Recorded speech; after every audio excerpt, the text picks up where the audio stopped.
یہ بات 1947 کے بعد اس دور کی ہے جب میرے نانا ابو مانسہر کو مہاجر ہوئے۔ اس وقت بہت سے مسلمان ہجرت کر کے اس شہر میں پناہ گزین ہوئے تھے۔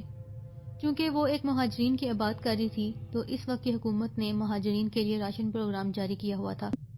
السلام علیکم viewers, welcome to our channel Kahani Suno. Us channel پر آپ کو ملیں گی دلچسپ کہانیاں، ملیں گے آپ بہت سے پراسرار کرداروں اور واقعات سے۔ ان کہانیوں اور واقعات سے لطف اندوز ہوں صرف ہمارے چینل پر، تو لائک کریں، سبسکرائب کریں اور بیل آئیکن پریس کرنا نہ بھولیں تاکہ آپ کو اگلی آنے والی ہر قسط کا نوٹیفیکیشن ملتا رہے۔ میرے نانا جو اب اس دنیا سے پردہ فرما گئے ہیں، راشن لینے کی غرض سے گھر سے نکلتے ہیں۔ اس آبادی کو بارکوں کی صورت میں تقسیم کیا گیا تھا۔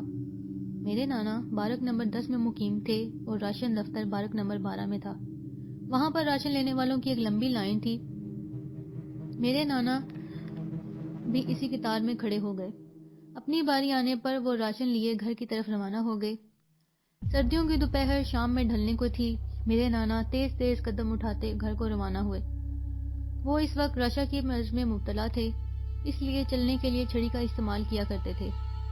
ابھی کچھ قدم دور ہی چلے تھے کہ انہیں اپنے عقب سے کسی عورت کی پائل کی جھنکار سنائی دی۔ جھنکار بہت واضح اور قریب تھی۔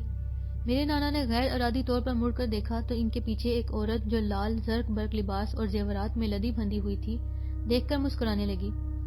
میرے نانا کے وہم و گمان میں بھی یہ نہ ہوگا کہ وہ کوئی غیر مرئی مخلوق بھی ہو سکتی ہے۔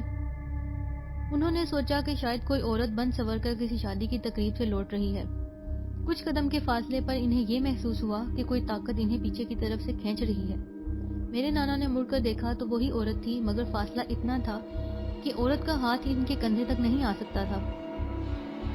انہوں نے قدم آگے بڑھانا شروع کر دیے اور پھر کوئی طاقت انہیں پیچھے کی طرف کھینچتی اور میرے نانا آگے کی طرف زور لگاتے۔ مگر اب انہیں سمجھ میں آنا شروع ہو گیا کہ معاملہ گڑبڑ ہے۔ مغرب کا وقت ہو چلا تھا۔ میرے نانا بھاگتے بھاگتے ایک گھر کے کھلے دروازے سے اندر آ گئے۔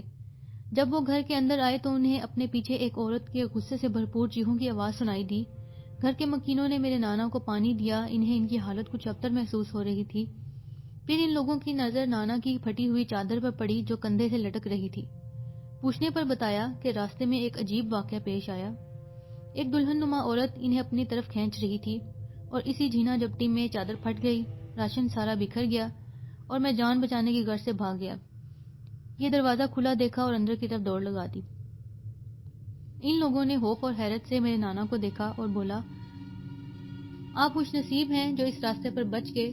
جو کوئی بھی اس راستے پر عصر یا مغرب کے درمیانی حصے میں گزرتا ہے وہ ضرور اس چیز کا شکار بنتا ہے۔ اب رات بہت گہری ہو گئی ہے، آج رات یہی قیام کریں، کل صبح ہم آپ کو گھر تک چھوڑائیں گے۔ صبح ہوتے ہی میرے نانا گھر کی طرف چل پڑے۔ میری نانی جان فکر سے بے حال تھیں کہ نہ جانے کیا معاملہ ہوا۔ اس دور میں موبائل فون کا تصور بھی نہیں تھا۔ پھر گھر آنے پر میرے نانا نے انہیں ساری روداد سنائی اور پھر یہی سوچتے رہے کہ آخر وہ کون تھی۔